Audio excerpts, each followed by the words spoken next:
नमस्कार. Heart to heart या मुलाखतींच्या विशेष कार्यक्रमात आपलं स्वागत. आज आपण भेटणार आहोत एका बहुपेडी व्यक्तिमत्वाला. या माणसानं आयुष्यात काय केलं नाही.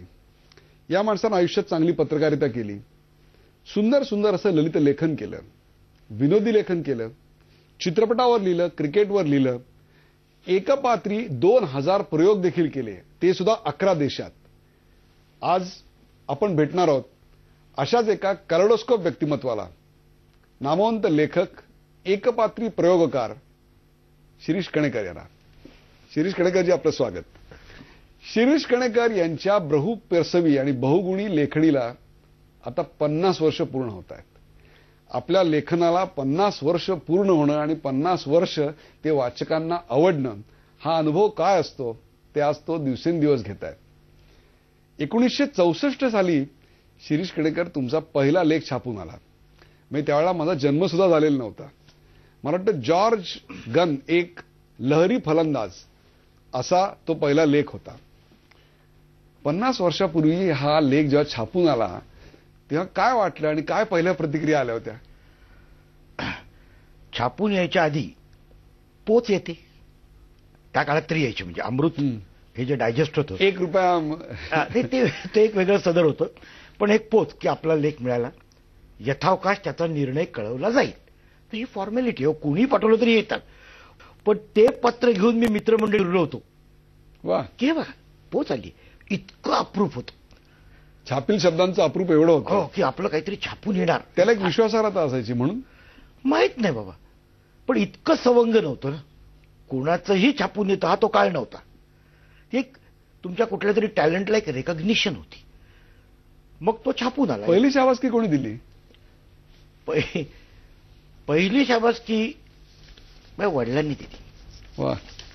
डॉक्टर होते मोठे ते, आणि मी आयुष्यात दाखवलेला लेख ते एकमेव गृहस्थ. मी कुणालाही कधीही त्याच्यानंतर गेल्या 50 वर्षात लेख छापायच्या आधी दाखवलेला नाही, लेख छापून आल्यानंतर दाखवून कौतुकाने विचारलेलं नाही. त्यांना मात्र मी दाखवायचो. तेव्हा ते 66ला गेले, म्हणजे बघा तुम्ही, हार्डली 2 वर्ष होते. तेवढ्या काळात किती लिहिणार असणार मी? तर सुरुवातीला कमी येतं ना छापून, तुमचं हे धडाधडी येत नाही.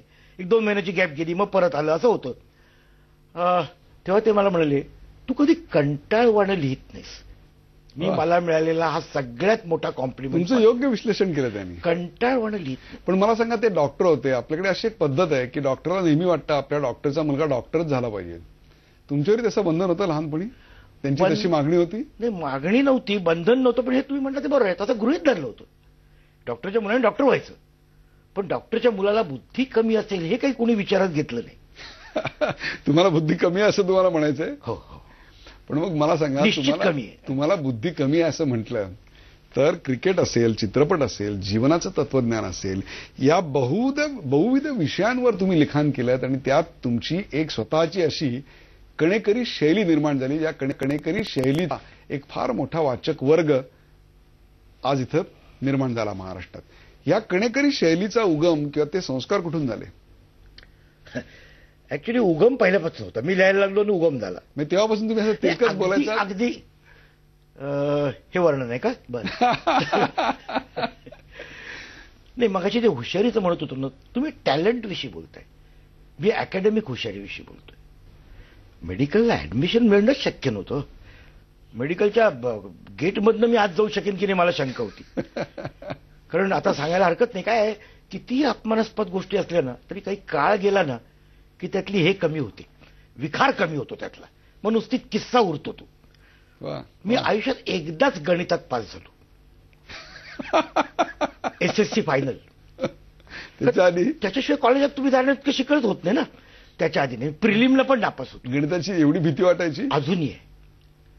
मी कंडक्टरली मोड मोजून घेत नाही, कारण मोजताना घोटाळा होतो. त्याच्या प्रामाणिकपणावर विश्वास ठेवून मी घेऊन खिशात घालतो. अर्थात यात अजूनही कंडक्टरचा आणि माझा सहवास आहे, हे खूप बोलकं आहे. हीच ती कणेकरी शैली. मला सांगा, ही कणेकरी शैली कुठून आली? मी त्याचा जबरदस्त चाहता आहे. लहानपणापासून तुमचे लेख वाचले. खरं मला स्वतःलाही फार कुतूहल आहे. होय, हे प्रथम आणलं काही संपादकांनी. म्हणजे दिवाळी अंकाला लेख वगैरे मागवायचे की नाही, तर कणेकरी शैलीत लेख पाठवा. मला नाही कळायचं कणेकरी शैलीत लेख पाठवा म्हणजे काय पाठवा? मीच ना तो चिंता कणेकर, मग मी लिहीन तीच कणेकरी शैली पाहिजे ना. कणेकरी शैलीत लेख म्हणजे काय? आधी मला गुदगुल्या झाला, छान छान छान, आपण लिहितोय त्याला काहीतरी नाव पडलंय, आपल्याच नावावरनं ते ओळखलं जाते, आनंदाची गोष्ट आहे.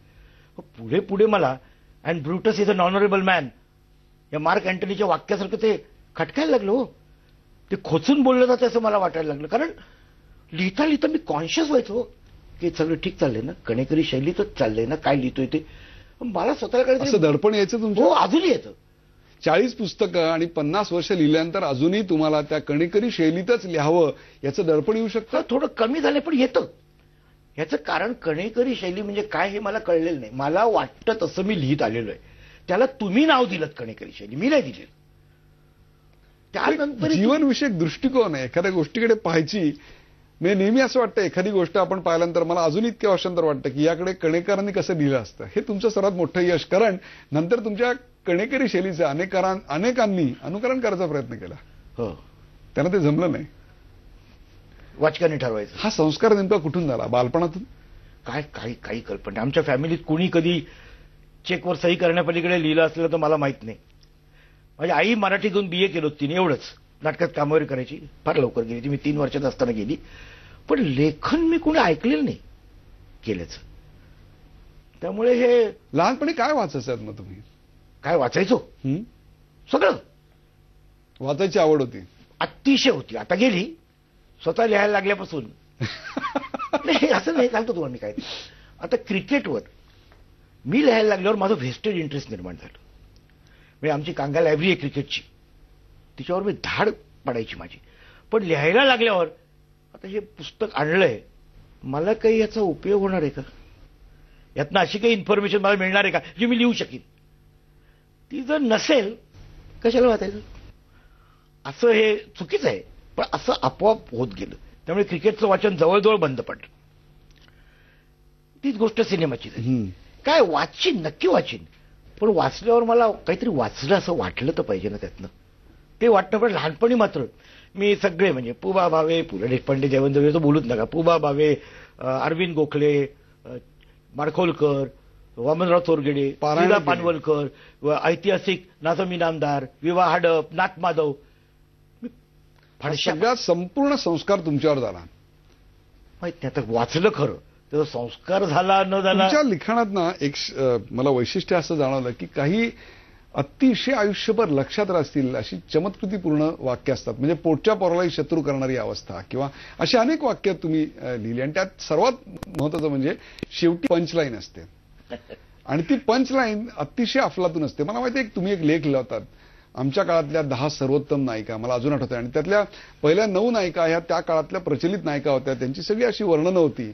आणि हे सगळं संपवून तो पत्रकार जो असतो तो रात्री घरी येतो किंवा मध्यमवर्गीय माणूस घरी येतो रात्री आणि झोपाळलेल्या डोळ्यांनी बायको दार उघडते आणि म्हणते किती उशीर केलात, आणि तो म्हणतो की हीच माझी खरी 10वी नायिका.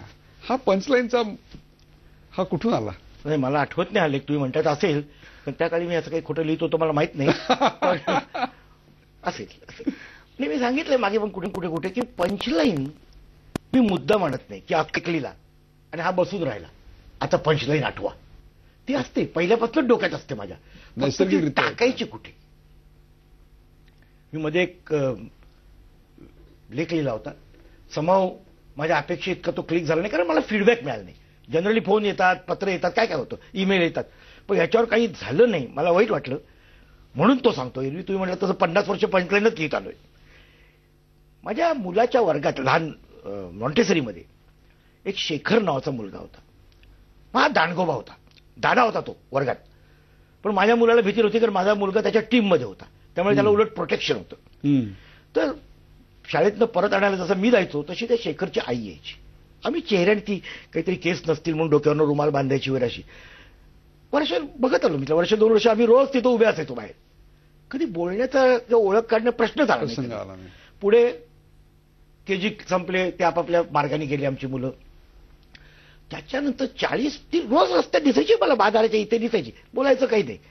40-35 वर्षानंतर असेल, 40 नाही पण हो, ती मला शिवाजी पार्कला दिसली. पण काय मला बुद्धी झाली माहित नाही, काय वाटलं मला की आज बोलावायच्याशी. एवढ्या वर्षात कधी वाटलं नव्हतं. त्या दिवशी म्हटलं काय म्हणताय, ठीक, ती म्हणाली. काय शेखर काय करतो? शेखर गेला हो. मी इतका हादरलो तुम्हाला सांगतो. हे असलं उत्तर अपेक्षितच नाही हो. मुळाच्या वयाचा तो आत्ता 35चा वगैरे असेल काहीतरी, हा गेला. म्हटलं आता आलं काय झालं, ती काय रडायला लागली, अमुक तमुक तमुक. मी पुन्हा पुन्हा स्वतःला दोष देत राहिलो की का इतक्या वर्षात झाली होती बुद्धी, आज का झाली. झालं, मी लवकरात लवकर संभाषण आटोपत घेतलं आणि निघालो तिथून. रात्री मी अमेरिकेत माझ्या मुलाला फोन केला, पंचलाईन फोन केला, आणि मी त्याला म्हटलं, अरे तुला शेखर आठवतोय का तुझ्या वर्गातला? म्हणजे काय म्हटलं, काय भेटला होता का? नाही, भेटला नव्हता, मला त्याची आई भेटली होती. संपलं. शेखर विषयी काही बोलायला माझी जीभ धजावली नाही. हे अशी पण नाही, हे समूह. तुम्ही जे क्रिकेट ज्या काळात लिहायला सुरुवात केलीत तो काळ ब्लॅक अँड व्हाईटचा होता आणि क्रिकेट हे 5 दिवसाचं होतं. त्यानंतर ते बदलत आता अगदी 4 तासावर क्रिकेट येऊन पोहोचलं. हा सगळा प्रवास तुम्ही अत्यंत जवळून पाहिलात. मला सांगा, आयुष्यात प्रभाव पडले असा पहिला क्रिकेटपटू कोण होता की याच्याविषयी तुम्हाला पटकन लिहावंसं वाटलं की नाही, या क्रिकेटपटूवर आपण लिहिलंच पाहिजे? नाही, आपल्यातले बरेच जण ऐक्यू होते, त्यांच्याविषयी कुठं कुठं वाचलं होतं, ऐकलं होतं. माझे आजोबा क्रिकेटचे आईचे वडील अत्यंत प्रेमी होते. त्यांच्याकडनं त्या जुन्या काळच्या जय, पी बाळू, कोल्हा, पालिया वगैरे काय काय काय काय नावं मी ऐकली होती. पण मी बघितलेला माझ्या काळातला सुनील गावस्कर, अर्थात त्याची ओळख झाली त्यांनी माझ्या 70-71चा काळ. हो, त्यांनी माझ्या पुस्तकाला प्रस्तावना लिहिली. हे भाग्याचं हे लक्षण आहे की आपण ज्यांचे भक्त आहोत त्यांनी देखील आपल्याला ओळखावं. एवढं काय पाहिजे ना तुम्हाला. लता मंगेशकरच्या घरावर मी गेलो होतो. त्या काळी आजच्या एवढ्या अव्हेन्यूज नव्हते हो की आता काय लता मंगेशकर कुठे जगाला माहिती. तेव्हा काही नाही. बरं, कुठल्या वर्तमानपत्रात फोन करून धाडसाने विचारावं आणि ते आपल्याला नीट उत्तर देतील अशी परिस्थिती नव्हती. तसं उभंही नव्हतं. मी शोधत गेलो आणि महालक्ष्मी देवळापासच्या ट्रॅफिक कॉन्स्टेबलला मी विचारलं, म्हटलं इथे लता मंगेशकर कुठे राहतात हो? तर ती तुम्हाला काय, तुम्ही काय वाजवता वगैरे का? म्हटलं नाही, वाजवत नाही, पण मला स्वतःची टिमकी सोडून काहीच वाजवलेली नाही. दिस इज कणेकर. ओके. गेलो पहिल्या मजल्यावर. त्या काळी कमांडो खाल्लं सोडत नाहीत असं काही नव्हतं. प्रभुकुंजमध्ये. आणि दारावर अशी ती लफेदार लता मंगेशकर त्यांच्या सहीसारखी पाठी बघितली आणि धन्य होऊन घरी परत आलो. एवढंच. आता मला कळलं लता मंगेशकर कुठे राहतात. अरे कळलं काय, तू इथं भेट. ही हिंमत नव्हती त्या काळी. काय आपण भेटणार, कशाला आपल्याला उभं करतील मोठी माणसं. काय सांगायचं, आम्हाला तुमची गाणी आवडतात, जगाला आवडतात, त्यात काय मोठं काय म्हणजे. हा काळ होता तो. मला तुम्ही सांगा की तुम्ही क्रिकेटपटूबद्दल बोललात, सुनील गावस्कर अनडाऊटेडली. तुम्ही पाहिलेली पहिली नटी जिचा प्रभाव तुमच्यावर पडला? प्रभाव काय माहिती का, मी एक तर फिल्मी पत्रकार कधीच नव्हतो. त्यामुळे पेशाचा भाग म्हणून नटनट्यांना भेटणं, त्यांच्या मुलाखती हे नव्हतं. त्यामुळे संपर्क अतिशय त्रोटक, क्वचित काही निमित्ताने आला तर. पण मला आठवतंय मी संगमच्या प्रीमियरला गेलो होतो. आजही मी तो पास जपून ठेवलाय संगमच्या प्रीमियरचा. ते एवढं मोठं इन्व्हिटेशन, आयफेल टॉवर. त्या प्रीमियरला अख्खी इंडस्ट्री लोटली होती. समोर जी चाळ आहे अप्सरा टॉकीजच्या समोर, अख्खी चाळ भरली होती. पाहुणे रावळे पण आले होते घरी त्यांच्या नटनट्या बघायला. तेव्हा मी मीना कुमारीला बघितलं. आजतागेत मी अशी, अर्थात मी बघितले नाहीत खूपशा, मी मधुबाला कधी पाहिलाच नाही, तो योगच आला नाही. पण नंतर ज्या कोणी पाहिल्या आत्ताच्या म्हणजे आपण बाई बघतोय की कॉस्मेटिक्स बघतोय. मेकअप शिवाय ओळखू येत नाही हे जे वर्णन आपण ऐकतो, हे काय रूप आहे हो की मेकअप शिवाय ती नटीच ओळखू येत नाही. हा, मेकअपनी तिचं सौंदर्य उठाव येतो हे मी समजतो, पण ओळखूच येत नाही. अमकी तमकी सकाळी जॉगिंगला जाते, तिला रस्त्यात कुणी ओळखतच नाही. हे काय, हे कसलं आले. एनिवे, तो मीना कुमारी तिने मॅक्झिमम पावडर लावली असेल, बाकी काहीही, लिपस्टिक पण नव्हती, काहीही मेकअप नाही, अंगावर लंकेतल्या पार्वतीसारखी आली होती, काही दागिना नाही, काहीही नाही. उजळून गेला अख्खं थिएटर. इतकी सुरेख दिसत होती, इतकी सुरेख दिसत होती. तरी तुम्ही अनेक टप्प्यांवर भेटलात. मी त्यांचा भक्त आहे तो उघडच आहे. कारण माझ्या पुस्तकाच्या प्रकाशनाला त्या आल्या होत्या तेव्हा एक बाई त्यांना म्हणाल्या की दीदी मला तुमची गाणी फार आवडतात. मी बरोबरच होतो ना, म्हटलं काय सांगताय काय. पण त्यांचंही चुकलं नाही त्या बाईचं, की काय बोलणार हो. समोर एकदम तुमचं आराध्य दैवत येऊन उभं राहतं, तुम्ही वेगळं काय बोलणार. आज काय ब्रेकफास्ट केला असं तर विचारू शकत नाही ना तुम्ही. असंच बोलतो माणूस. तर फार फार म्हणजे व्यक्तिमत्व. मला तुझ्या जीवनविषयक दृष्टिकोनाकडे एकदा पुन्हा जायचं आणि ते म्हणजे इतकं बहुप्रसवी, इतकं अफलातून लिखाण तुम्ही केलं. 50 वर्ष लिहिता, इतकं फार कमी लोक इतका वेळ लिहू शकतात. आणि 40 पुस्तकं, विविध विषयांवरची पुस्तकं. तुमची वाचकप्रियता काय आहे ती मला माहिती आहे. 2-3 पिढ्या आज तुमचं लिखाण वाचतायत. परंतु महाराष्ट्र शासनाचा माझ्या माहितीप्रमाणे एकही पुरस्कार तुम्हाला मिळालेला नाही. हे खरं आहे का? अगदी अगदी अगदी पूर्ण खरं आहे. काय वाटतं याच्याबद्दल? नाही, अनेक लोकांप्रमाणे उत्तर मला द्यायला आवडलं असतं, पण ते खोटं आहे आणि कडेकरी शैलीत बसत नाही. की वाचकांचं प्रेम हेच खरं बक्षीस, असं काही मला म्हणायचं. काय माहितीये का, बक्षीस जर मिळालं असतं तर मला काही त्याचं फार अप्रूप असतं अशातला भाग नाही. कारण मला साहित्य परिषदेचं मिळालंय, मला विमादी पटवर्धन नाशिकला त्यांच्या लायब्ररीचं मिळालं, असे मिळालेत. पण महाराष्ट्र सरकारचंही त्यात ऍड झालं असतं, काही फरक पडत नव्हता मोठा काही. पण नाही मिळालं आवर्जून, हे जास्त लक्षात राहतं ना, की खरं बाबा. आता कोणाला मिळतात, कशी मिळतात मला काही माहित नाही. आणि आपल्याला मिळालं नाही म्हणून मिळणं चुकीचं आहे किंवा काही लोक असं मला आरोप करतात. 40 पुस्तक लिहिणाऱ्या माणसाचं कधी साहित्य संमेलनात कौतुक झालं? इतकं बहुप्रसवी, इतकी एडिशन्स तुमच्या, इतक्या आवृत्त्या निघाल्या? नाही बाबा, कधीच नाही. आमंत्रण साधं? आमंत्रण येतच नाही. पण जसे आता बाहेरगावी परदेशात संमेलनं भरतात, आपण सगळी कॉन्ट्रोवर्सी वाचतोच. फुकटे लोक गेले, अमुक गेले, तमुक गेले, त्यात मान्यवर लेखकही असतं. पण कधीही मला आलेलं निमंत्रण. आता काही लोक विचारतात की का नाही आलं. का नाही आलं मी कुणाला नक्की जाऊन विचारू. तर नाही बोलवायचं वाटलं, नाही बोलवायचं वाटलं, ना खंत ना खेद. तुम्ही या सगळ्या गोष्टीकडे इतक्या निर्विषपणे पाहू शकता, याची बीजं कशात आहेत? तुमच्या लहानपणी घरात वडिलांनी केलेल्या संस्कारात असे असू शकतील. मला आयुष्याने फार सहन करायला शिकवलं. लहानपणी तुमची आई गेली आणि आजीने तुम्हाला वाढवलं. हो. जेव्हा जेव्हा तुम्ही आईबद्दल किंवा ह्या नात्याबद्दल लिहिता तेव्हा तुमची लेखणी इतकी विलक्षण हळवी होते की वाचणाऱ्याच्या डोळ्यात पाणी येतं आणि असं वाटतं या माणसाने हे लिहिताना आपल्या पेनामध्ये शाईऐवजी अश्रू भरलेले असतील. काय तो काळ होता? मी आईविषयी जे लिहिले, कारण माझ्या 3ऱ्या वर्षी वयाची आई गेली. पण खरं सांगायचं तर आईपेक्षा आई या कन्सेप्ट विषयी मी लिहिले. 3 वर्षाच्या मुलाला कितीशी आई आठवणार, हो की नाही? चेहरा सुद्धा आठवणार नाही. काही नाही. मला हे ओझरचा कुठेतरी चेहरा आठवतोय. माझी मेमरी जरा एक्स्ट्रा शार्प आहे, त्यामुळे थोडंसं आठवतंय, पण थोडंसं, अगदी थोडंसं काही. पण आई ही जी भावना आहे ती कळते ना.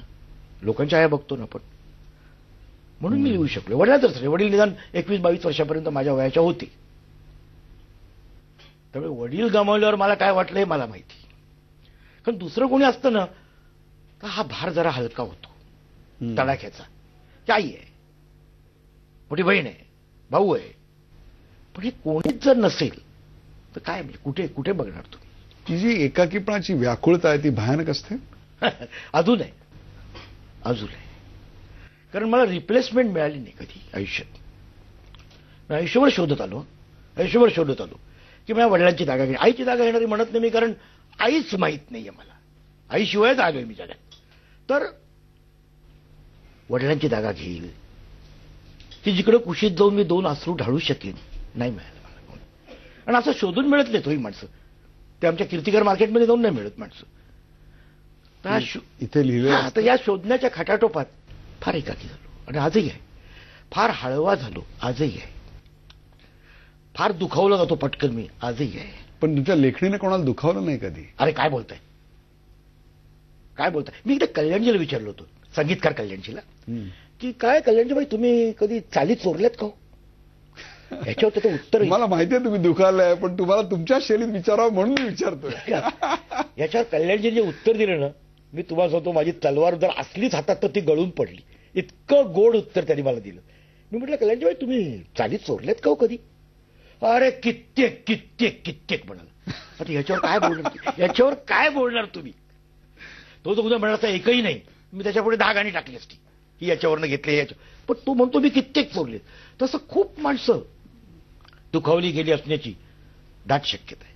त्याचे कार्यक्रम हजारो प्रेक्षकांनी पाहिले, ज्याच्या लेखणीनं लाखो वाचकांना मनमुराद आनंद दिला. तो माणूस एकटा आहे? फार फार. आता हे बोलावं की नाही हा वेगळा प्रश्न आहे, पण तो पोच फारसा कधी मला नव्हताच. फार एकटा आहे.